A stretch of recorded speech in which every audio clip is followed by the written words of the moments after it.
আজ আমরা এই ভিডিওতে দেখব ম্যাট্রিক্স এবং ডিটারমিনেন্টের প্রপার্টির পার্থক্য, যেটা তোমরা মাঝে মধ্যে পরীক্ষার সময় প্রবলেম সলভে ভুল করে ফেলো। যেমন কি না, ম্যাট্রিক্স মাল্টিপ্লিকেশন কমিউটেটিভ হয় না, অর্থাৎ a আর b দুটো ম্যাট্রিক্স আছে, তাদের প্রোডাক্ট কখনোই b a হয় না। কিন্তু ডিটারমিনেন্টের ক্ষেত্রে তার ঠিক উল্টো। ডিটারমিনেন্টের ক্ষেত্রে কি হয়, determinant of a determinant of b equal to হয়ে যায় determinant of b determinant of a।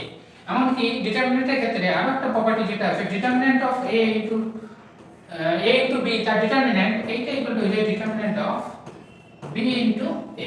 এই প্রপার্টি কিন্তু ডিটারমিন্যান্টের ক্ষেত্রে হোল্ড করে, কিন্তু ম্যাট্রিক্সের ক্ষেত্রে হোল্ড করে না।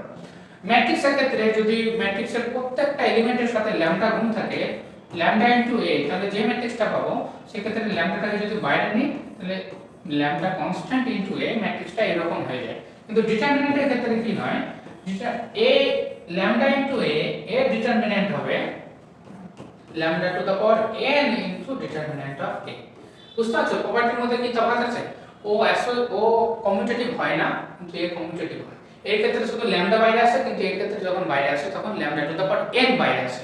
তো মনে রাখো প্রপার্টিগুলো তোমাদের WB